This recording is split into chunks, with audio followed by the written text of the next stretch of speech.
One of the most tyrannical kings to rule over England was certainly the sixth wife to King Henry VIII.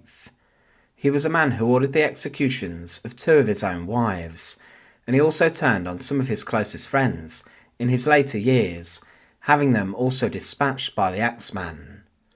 But Henry VIII was a man driven to get whatever he wanted, and he would not stand for any dissent or opposition to his rule. But Henry VIII was not always like this. In his early life, he was considered one of the most eligible bachelors in Europe, and he was a sporty prince who enjoyed the frivolity and fun of the royal court. However, one incident turned the king in his mind, and this was an accident he had on the tilt-yard during a joust. The king was gravely injured, and many, including his second wife Anne Boleyn, were informed that following the accident there was a chance that the king would never recover and that he would die. But what exactly happened to the notorious Tudor King in his accident?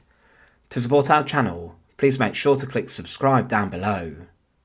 King Henry VIII in his later years became a brutal and barbaric king, and many modern historians have considered that he had a huge personality change which was brought about following the jousting accident that left him unconscious for hours. The king could not, even in his older years, let people consider that he was past it with his sporty side and nature, and he was keen to participate in dangerous sports, such as jousting, to prove his manlyhood and his skill. Henry used to be a skilled tennis player in his younger years, but he could not let others best him in certain sports and activities, and the tilt-yard and jousting was one of the biggest celebrations of strength and bravery that a Tudor noble could get involved in. Henry himself was known for being a very talented jouster and knight, but others inside of his court were concerned about his involvement in the sport, as the king was not young anymore, and he would endanger himself taking part in it. Members of his court tried to talk him out of jousting, but Henry would not give it up, and let's remember that jousting was a sport in which two men charged at each other on horseback at an incredible speed, armed with a large wooden lance which was very sharp. This weapon would be then used to drive your opponent off their horse, and the aim of the sport was to knock the other man off his steed, but Henry VIII, being a very sensitive person, could not stand aside and watch other men look strong. He wanted to prove to his second wife Anne Boleyn that he still had it, and that he could still be the best sportsman of the royal court.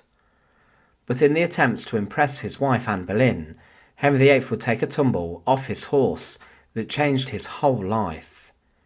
On the 24th of January 1536, Henry rode out onto the field of the tournament and was adorned in his shining best armour, and his horse was also very heavily armoured.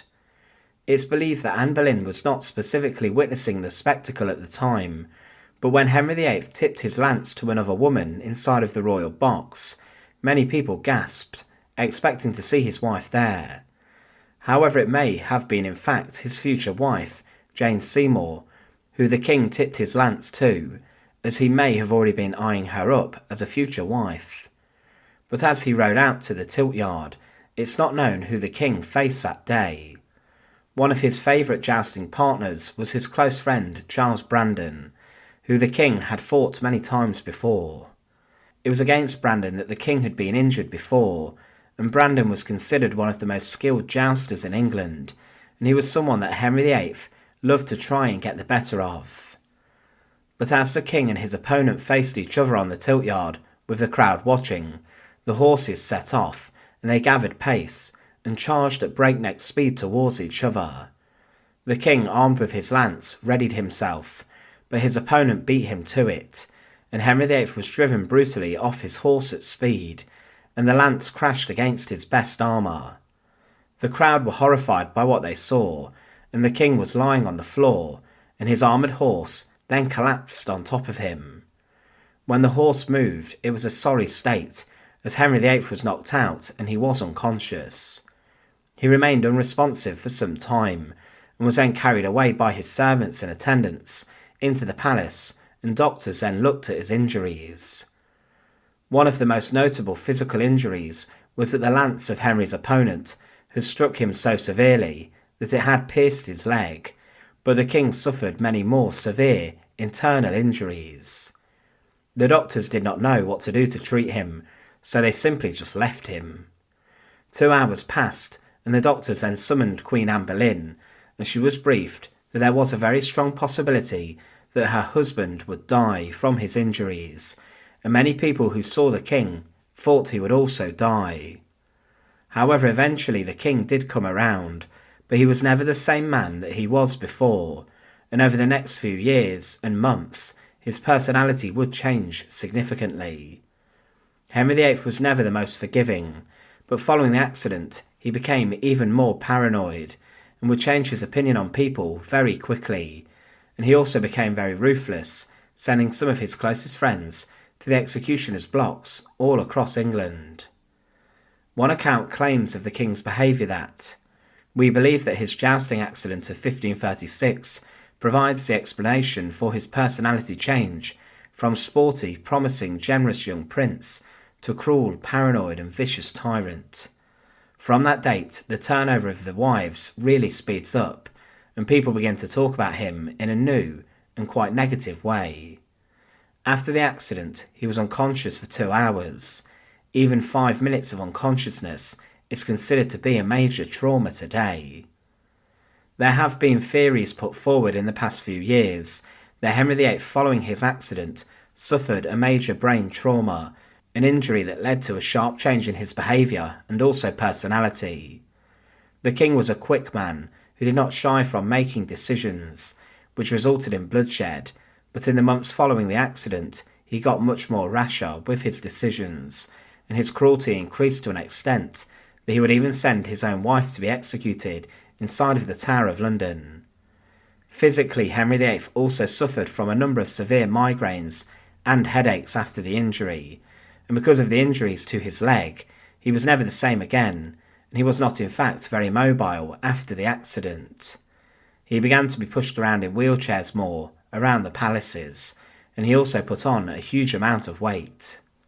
But for the king, one of the biggest problems he had was that the injury on the tilt yard was a dent to his pride and reputation. Henry VIII was a man who once lost a wrestling match to the French king, and he was very furious and was embarrassed about this, so being carried away injured from a tournament was a huge problem for him. He could not accept that jousting was for younger men, and that he was actually becoming too old for this sort of behaviour at the time, and that he was not actually the physical specimen that he once was. However, one of the most severe effects of the injury was that because of the panic and worry, Anne Boleyn miscarried a child, and many believe that this child was in fact a boy. This child could have saved Anne Boleyn from the executioner's sword if she had given birth to it, but with Henry's newfound horrific mentality, the king would sentence her to death and would lead to her falling from grace. The downfall of the Queen is considered to have been a result of her husband's decision and personality, and the king even ordered a huge number of charges against his wife. One witness and former advisor to the Tudor monarch claimed that this prince seems tainted, amongst other vices, with 3 which in a king may be called plagues. The first is that he is so covetous that all the riches in the world would not satisfy him, hence the ruin of the abbeys, spoil of the churches that had anything to take. Everything is good prize, and he does not reflect that to make himself rich has impoverished his people. Thence proceeds the second plague, distrust and fear. This king, knowing that many changes he has made and what tragedies and scandals he has created, would fain keep in favour with everyone. But he does not trust a single man, expecting to see them all offended, and he will not cease to dip his hand in blood as long as he doubts his people.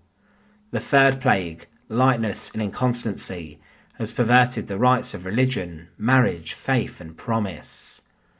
But it was also said that with regards to the king's actions that injuries to the king's pride became commensurate with treason, which expanded both in its legal definition and in the range of behaviours it covered in practice. Treason was no longer just a case of threats to the crown, it also meant letting the king down or failing to conform to his will. Within a matter of months, Anne Boleyn was executed inside the walls of the Tower of London, and the specifics of her execution showed the calculated tyranny of the king, as he would order the swordsman for her execution weeks before she had even been condemned to death, meaning it was state-ordered murder of a queen. Henry VIII's death in 1547 may have been brought about by his injury, and despite the chaotic nature of his reign, he died in relative peace within the walls of one of his palaces.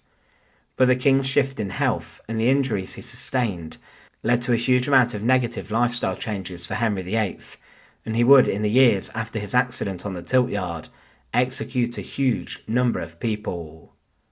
Thanks for watching. To support our channel, please make sure to subscribe, and once again, thank you so much for watching.